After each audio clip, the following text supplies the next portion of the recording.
Pronto? Cosa che sei? Ah, del Fontego dei tedeschi? Ma non sei di tedeschi, no? Hai solo il nome dei tedeschi. Sei degli italiani. E se per quello che si vede certe robe. Se era di tedeschi non sarebbe stato così. Ma sì, Goetto. Cosa che penso? Ma perché quando che mi so tranquillo ti dica da chiamarmi perché per farmi da sua pressione? Ti sa che certe robe a me non mi vasò.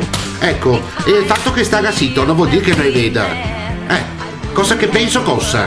Ma cosa dico che pensa? Chi vuole cavare via il tetto vecchio che si sta fatto negli anni 20 per fare una terrazza, per fare dai turisti. Così tutti riguarda il ponte di foto, consumismo, gente che consuma, ristoranti, perché non ne sia a Venezia, ristoranti non ne hanno. Già noi abbiamo ora qui che sia, e ora vediamo che ne tanti altri.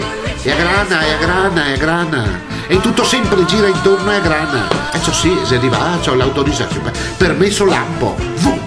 Velocità assoluta.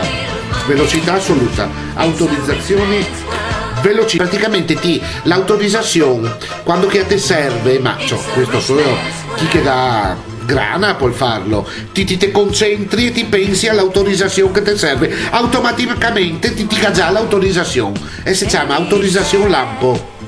Ecco, sì, vabbè, nel caso che ti cada restaurarti a casa sei diverso, ti sei netto rovina e ora sei diverso.